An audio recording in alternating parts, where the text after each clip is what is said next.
What if I told you that the very feeling of fear itself had a divine embodiment in ancient Greek mythology? A god whose mere presence could strike terror into the hearts of mortals and immortals alike. Welcome to Mythology's Monsters, and today we delve into the legend of Phobos, the terrifying god of fear and panic whose name still echoes through the ages, sending shivers down our spines. In the rich tapestry of Greek mythology, the gods were not only beings of immense power but also personifications of human emotions and experiences. Among them was Phobos, the son of Ares, the god of war, and Aphrodite, the goddess of love. Phobos, whose name literally means flight or fright, embodied the very essence of fear itself. Along with his brother Deimos, the god of dread, Phobos was a constant companion to his father Ares, striking fear into the hearts of those who dared to oppose the god of war. According to Hesiod's Theogony, Phobos was born from the union of Ares and Aphrodite alongside his siblings Deimos and Harmonia. In the heat of battle, Phobos and Deimos would accompany their father, sowing chaos and panic among the ranks of their enemies. Their presence was so terrifying that even the bravest of warriors would be struck with an overwhelming sense of dread. Phobos was often depicted with a lion's head, his fiery eyes piercing the souls of those who dared to meet his gaze. The poet Homer vividly describes Phobos' fearsome visage on the shield of the legendary hero Achilles, and circled in the midst of all was the blank-eyed face of the Gorgon with her stare of horror, and Deimos, dread, was inscribed upon it, and Phobos, fear.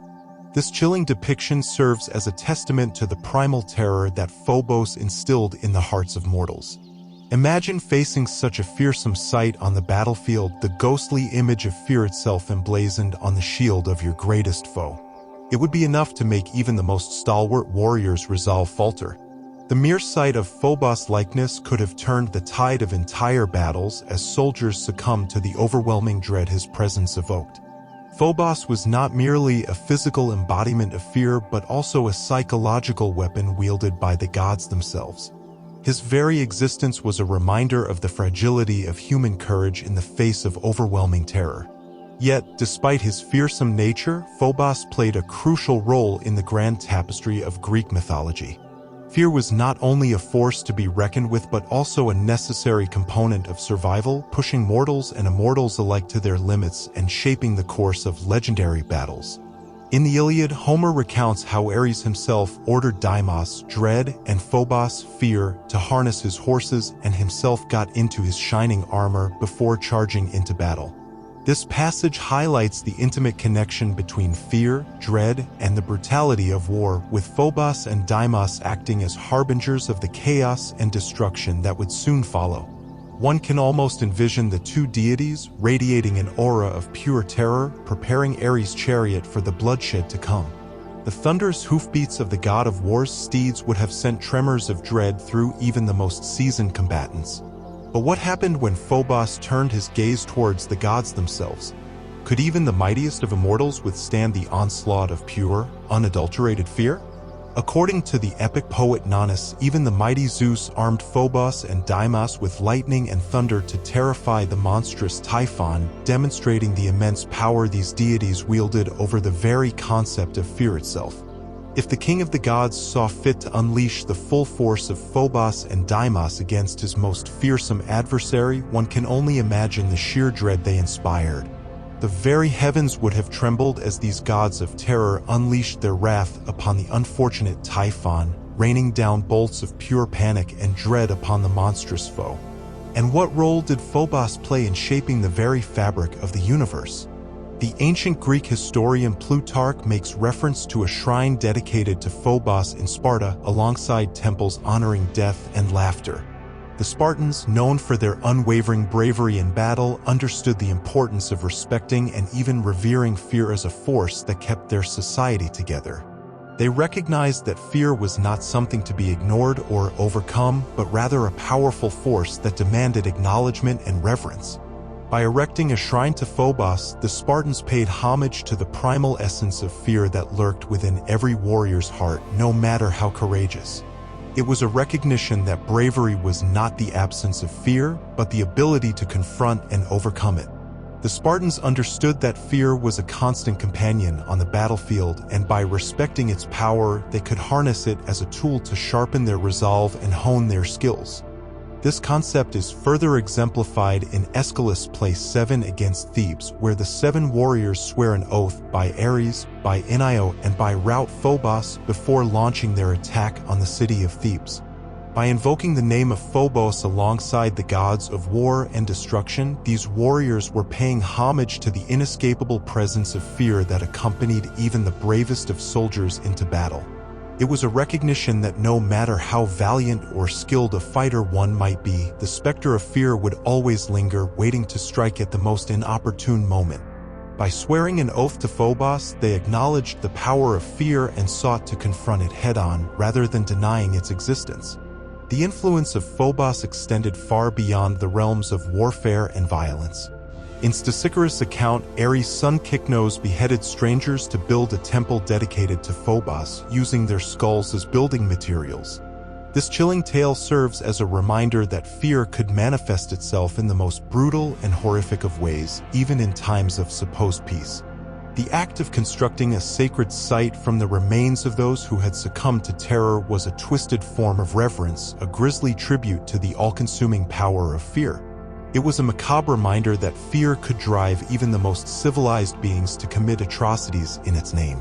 Even the great conqueror Alexander the Great is said to have offered sacrifices to Phobos on the eve of the Battle of Gaugamela in an effort to instill fear in the heart of his rival Darius III. This psychological tactic, a form of ancient warfare, demonstrated Alexander's understanding of the potent force that Phobos wielded. By appealing to the god of fear, the Macedonian king sought to tilt the scales of battle in his favor before the first blow was even struck.